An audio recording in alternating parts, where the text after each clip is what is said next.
Halo warga kimia organik. Nah, kali ini di catatan dari Chemicat yang keempat kita akan mulai membicarakan radikal-radikal yang istimewa. Nanti ada dua radikal istimewa yang akan kita bicarakan, yaitu alil radicals dan benzil radicals. Nah, dalam sesi video yang ini kita akan bicarakan catatan Chemicat untuk alil radikal dulu. Pertama-tama, apa sih yang disebut hidrogen alil? Nah, hidrogen alil ini adalah atom hidrogen yang dia terikat pada atom C spesial di sini, nih ya, yang di bulat-bulat merah ini. Nah, spesialnya atom C ini adalah dia ini punya ikatan hibridisasi sp3 dengan hidrogennya, tapi di sebelahnya di sebelahnya alil ini ya, di sebelahnya alil C ini, alil hidrogen, mereka itu tepat bersebelahan dengan orbital pi.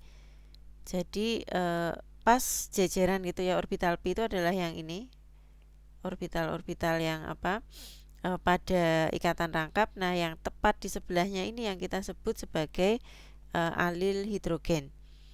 Kenapa dia istimewa? Nanti kita akan lihat ya. Jadi contohnya ini ya. Kalau yang di sebelah kanan ini Cl yang terikat pada atom C di sini. Ini yang kita sebut sebagai posisi alil. Ini ya, yang satunya di sini, ini bersebelahan dengan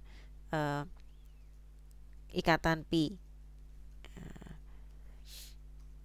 Hidrogen alil ini menjadi istimewa karena hidrogen ini sangat reaktif dalam reaksi substitusi radikal.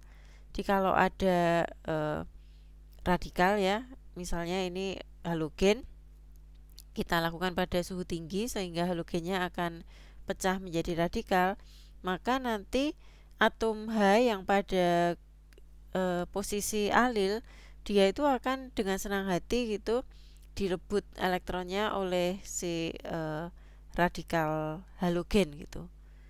Nah, ini makanya disebut sebagai sangat reaktif.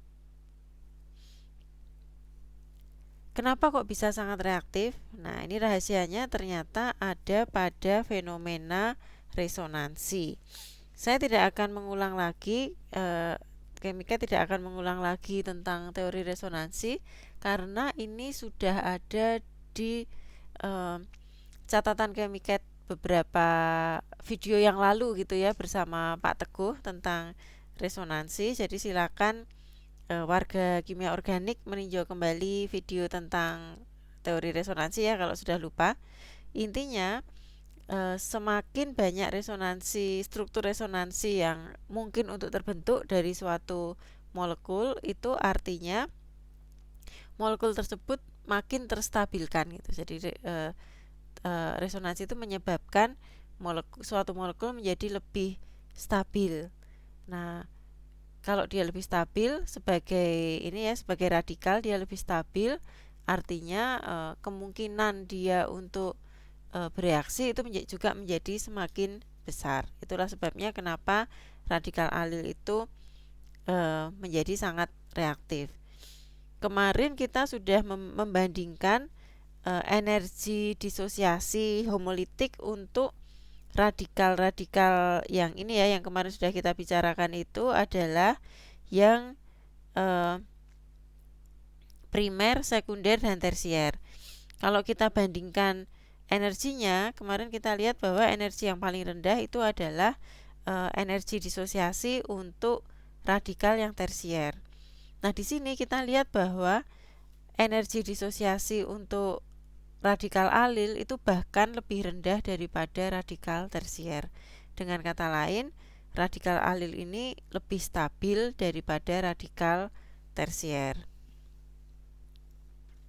Jadi kalau sekarang kita lengkapi urutan stabilitas relatif untuk radikal-radikal yang sudah kita kenal, maka yang paling tidak stabil adalah radikal metil, terus yang agak lebih stabil di atasnya adalah radikal primer, kemudian yang lebih stabil lagi adalah radikal sekunder, Yang di atasnya lagi lebih stabil adalah radikal tersier, dan ternyata di atasnya masih ada dua radikal istimewa, yaitu radikal alil dan radikal bensil.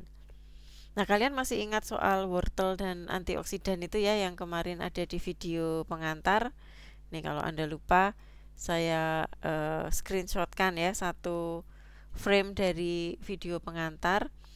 Nah, dalam video itu kemarin sudah diceritakan bahwa ada karotenoid di dalam wortel yang dia berfungsi sebagai antioksidan. Antioksidan ini dalam molecular war melawan radikal-radikal jahat, dia adalah hero-nya. Ingat ya kemarin tentang antioksidan. Cuman dalam video pengantar itu kita belum menggali lebih dalam kenapa sih kok antioksidan ini bisa jadi hero. Nah, jawabannya adalah di sini. Ini saya tuliskan lagi di sini ya.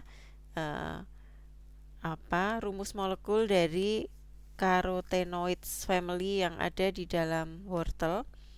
Nah, coba Anda perhatikan apakah Anda mengenali gugus-gugus istimewa dalam keluarga carotenoids ini yang di bulat-bulat merah. Nah, ya tidak salah lagi ya, itu adalah posisi-posisi alil. Jadi Chemicat di sini ingin menggarisbawahi bahwa yang menyebabkan karotenoid ini menjadi antioksidan adalah karena dia itu sangat reaktif. Jadi kalau ada karena dia punya banyak alil radikal, maka kalau ada radikal lain maksud saya dia punya posisi alil yang banyak sekali di sini. Jadi kalau ada radikal bebas di dekatnya, maka posisi-posisi alil itu akan dengan senang hati langsung menawar-nawarkan hidrogen pada posisi alil itu tadi ya, sehingga radikal bebas yang tadinya mengincar sel-sel sehat dengan keberadaan antioksidan ini, dia terdistraksi gitu ya, wah ini banyak sekali hidrogen, dia melupakan si sel yang sehat itu dan dia sibuk menyerang hidrogen-hidrogen pada posisi-posisi alil yang ada di dalam antioksidan. Itulah sebabnya kenapa antioksidan bisa berperan sebagai hero di sini ya, karena si radikalnya jadi lupa nyerang senyawa-senyawa yang nyerang sel-sel yang sehat, jadi dia jadi lebih terkonsentrasi mencari hidrogen dari posisi-posisi alil pada antioksidan. Nah, itu adalah radikal yang istimewa ya, alil hidrogen. Kita masih punya satu radikal yang istimewa juga, yaitu bensil radikal. Kita akan lihat catatan Chemicat berikutnya tentang bensil radikal. Sampai jumpa.